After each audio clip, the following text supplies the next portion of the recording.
We're riding this today, the new Honda CB350 RS. Now, this is basically a sportier variant of the Highness CB350. But what is important to note is that it is a noticeable 7,000 rupees more than the top of the line DLX Pro variant. So what are you paying more for? How much more different is this new bike? And should this be the variant you should consider? Well, we'll answer all those questions in this very video. But before we go ahead, make sure you like, share and subscribe to the Bikewala YouTube channel, and make sure you hit that bell icon so you never miss an update.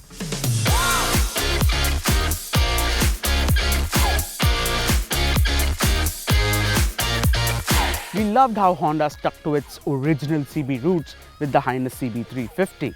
Now with the RS, they've taken that old school charm and added a huge dollop of sexiness. The RS really looks that good. Now let's just take a look at all the changes. Now the RS might be a sportier variant, but Honda has made sure that it stands apart from its Highness brethren. First up are these fenders. You have metal chrome fenders on the Highness, but here on the RS it's shorter and it's plastic.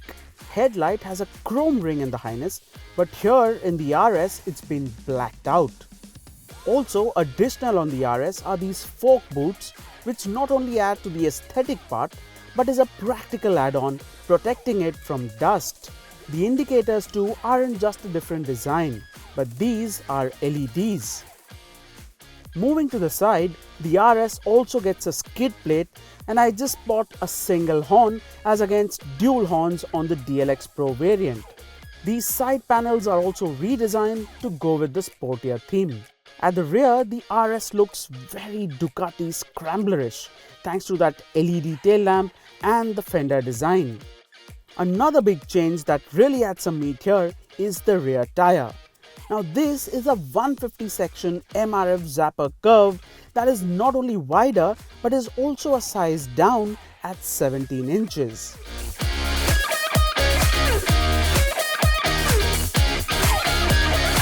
Overall, the CB350 RS is a fantastic looking motorcycle and is sure to appeal to those who prefer not just retro but sporty as well. Now let's see if the ergos have changed, considering this is a sportier variant. Now immediately you notice that the foot pegs are a little behind and they're also higher to aid better cornering clearance. Also, no heel toe shifter here like the Highness CB350. You just get a toe shifter. The handlebar again is an all new unit. It's wider, it's mounted higher as well, so you get better leverage. Now apart from that, you also get an all new seat. Now this is quite a comfortable seat, but it's a little on the firmer side.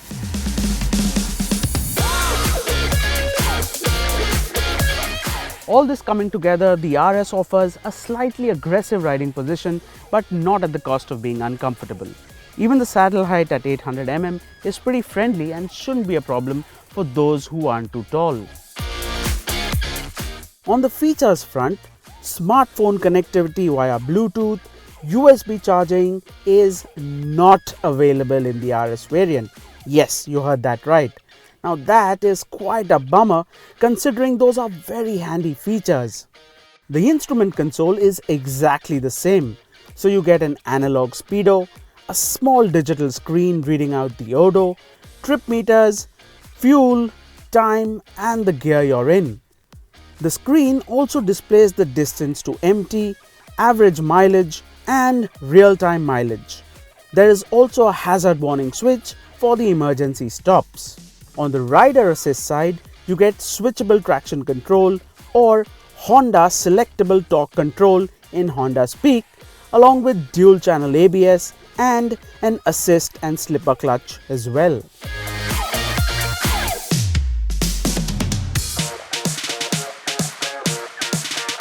Now on the engine specs front, the RS is exactly the same as the Highness CB350. So you still get the single cylinder 349cc fuel injected engine with 20.8 bhp and 30 Newton meters of torque.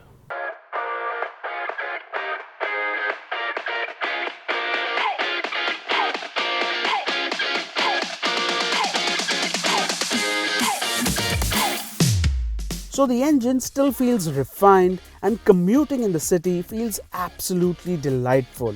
You can shift up early using this super smooth 5-speed gearbox and use all that torque to chug along comfortably. It has enough torque even in the higher gears, so you barely have to shift down.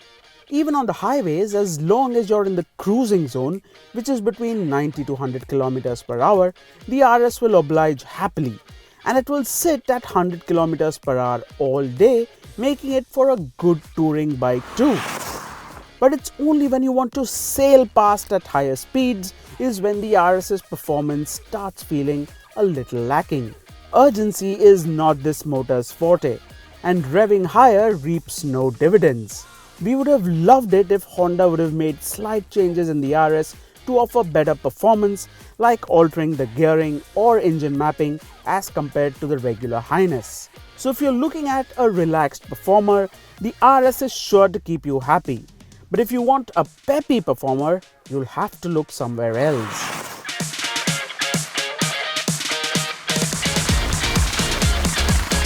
Now talking about the ride and handling, the CB350 RS uses the same cradle frame, telescopic forks and the twin shock absorbers from the CB350 Highness. Now apart from that, the RS gets these new grippier block pattern MRF curved tires. Also at the rear, it's a wider 150 section rubber. Also, minor changes in the hardware means the RS is about 2 kgs lighter than the Highness CB350. Now do these changes make a difference? Indeed they do. Further aided by the slightly more aggressive riding stance, the RS is more enjoyable on a good set of twisties. The handling is neutral and the stickier tires and the increased ground clearance means you can lean it further than the Highness and enjoy the motorcycle even more. What also helps are the brakes, which are lovely and inspire plenty of confidence. The ride quality too is excellent, and it absorbs the bad bumps really well, which makes commuting on our pothole-ridden roads a less tiresome affair. Overall, we were really impressed with the ride and handling package of the RS. Now some of you might ask, why have the CB350 RS when you already had the Highness CB350?